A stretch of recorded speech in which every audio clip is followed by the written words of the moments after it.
सोचो अगर आप दुनिया के सबसे लग्जरी देश दुबई का टीवी पर देखते हो, वहाँ की बड़ी बड़ी इमारतें, शाही शॉपिंग मॉल्स, पाम आइलैंड और बहुत कुछ, आपके माइंड, आपके दिमाग को दुबई की चकाचौंध से भर दिया जाता है। आपको बार बार ये बताया जाता है कि दुबई दुनिया का सबसे लग्जरी देश है, यहाँ पैसा कमाना बहुत आसान है।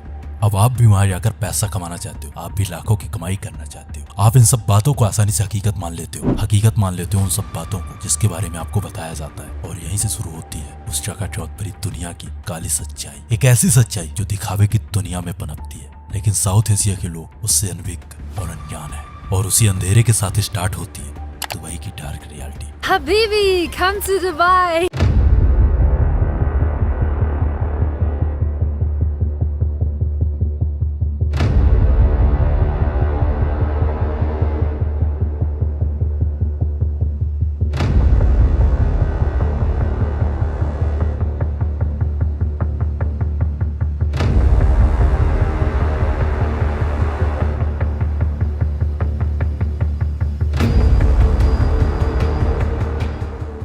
आखिर कैसे 20 से 30 सालों में रेत से ढका हुआ एक शहर दुनिया का टूरिस्ट हब बन जाता है। एक ऐसा देश जहाँ सिर्फ रेत ही रेत थी, लाखों लोगों की फेवरेट जगह बन जाती है, बिजनेस का हब बन जाता है। ये कहानी सिर्फ दुबई की नहीं है, कुछ ऐसी ही कहानी कतर की। कतर एक ऐसा देश जहाँ खुद की कोई फुटबॉल टीम नहीं है, 2022 का फीफा वर्ल्ड कप होस्ट कर लेता है। तो आखिर क्या है इनकी सच्चाई, क्या है इनके दिखावे की असली हकीकत, जानेंगे आज के शानदार वीडियो में। दुबई की टोटल पॉपुलेशन में से 85% पॉपुलेशन दूसरे देशों से आए हुए लोगों की है, जिनमें से मोस्टली इंडियंस, पाकिस्तानी, नेपाली, बांग्लादेशी और श्रीलंकन्स की। ये कहना गलत नहीं होगा कि दुबई आज जो कुछ भी है वो कहीं ना कहीं लोगों की वजह से है।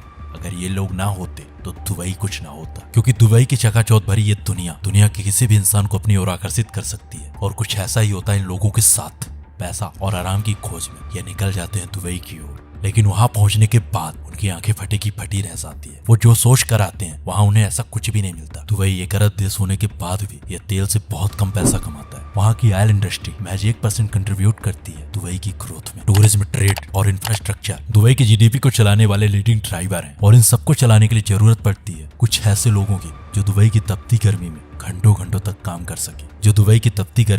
कर सके, और ऐसे ही लोगों की तलाश में दुबई निकल जाता है साउथ एशिया के उन देशों में जहाँ गरीबी, बेरोजगारी, भ्रष्टाचार अपने चरम पर होता है। यहाँ के गरीब तबके के लोगों को पैसा, ऐसो आराम के रंगीन सपने दिखाए जाते हैं। इस कदर उन्हें बहला फुसलाकर दुबई लाया जाता है। जैसे ही वो एक बार दुबई पहुंचते हैं तो फिर उन्हें एक ऐसे चक्रव्यूह में फंसा दिया जाता है जिसमें से वो चाह कर भी बाहर नहीं आ सकते। दुबई पहुंचने से पहले इन वर्कर्स को लूट लिया जाता है। मोस्टली जो लोग दुबई जाते हैं उनमें से ज्यादातर लोग पढ़े लिखे नहीं होते, और उनकी अज्ञानता का फायदा उठाते हैं ये एजेंट्स, जो पैसा, नौकरी के रंगीन सपने दिखाकर इन लोगों से लाखों रुपए लूट लेते हैं। क्योंकि ज्यादातर ये लोग पढ़े लिखे नहीं होते, और ऐसे लोगों से कॉन्ट्रैक्ट साइन कराया जाता है। कुछ ऐसे कॉन्ट्रैक्ट साइन कराए जाते हैं जिनकी भाषा अरेबिक होती है, जिसे ये लोग ना तो पढ़ पाते और ना ही समझ पाते। और इस कदर वो दुबई के रंगीन सपनों में फंस जाते हैं, और इस कदर छीन ली जाती है उनसे उनकी स्वतंत्रता, उनका फ्रीडम। मोस्टली ये लोग हाई एक्सपेक्टेशन के साथ दुबई पहुंचते हैं। वो चाह कर भी अब इस ट्रैप से बाहर नहीं निकल सकते। वो चाह कर भी अब दुबई को नहीं छोड़ सकते, क्योंकि उन्हें अब एक ऐसे ट्रैप में फंसा लिया जाता है जहां उन्हें मजबूरन दुबई में नौकरी करनी पड़ती है।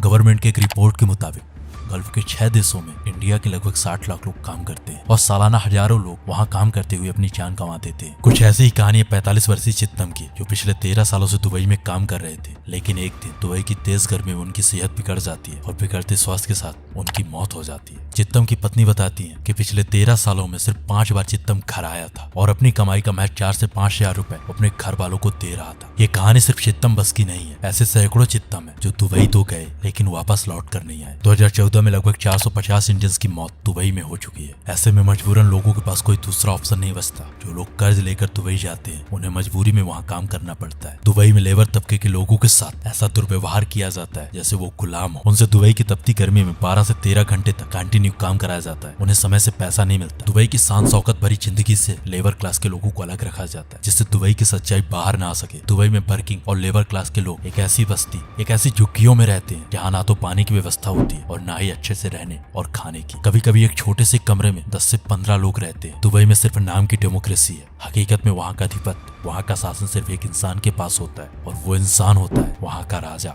वहाँ का शेख, जो पूरे देश, पूरे दुबई को कंट्रोल करता है। और जो इंसान वहाँ के राजा, वहाँ के सरकार के खिलाफ आवाज उठाता है, उसकी आवाज को दबा दिया जाता है। दुबई में वैसे तो कोई भी इंसान दिन में अपने पार्टनर का हाथ पकड़कर नहीं चल सकता, लेकिन रात को ये पूरी कहानी बदल जाती है। रात होते ही दुबई की सड़कों में खुलेआम औरतों को सेल किया जाता है। दुबई में बड़े लेवल पर कई काले व्यापार चलते हैं। दुनिया भर के सोशल मीडिया इन्फ्लुएंसर दुबई के बिजनेसमैन से करोड़ों रुपए का ऑफर करते हैं सिर्फ उनके साथ एक रात बिताने के लिए। दुबई में ऐशो आराम करने के लिए या आप अमीरात हो या फिर आपके पास बहुत सारा पैसा होना चाहिए। इस कदर दुबई में लाखों लोगों का सरकार और वहाँ के लोग शोषण करते हैं।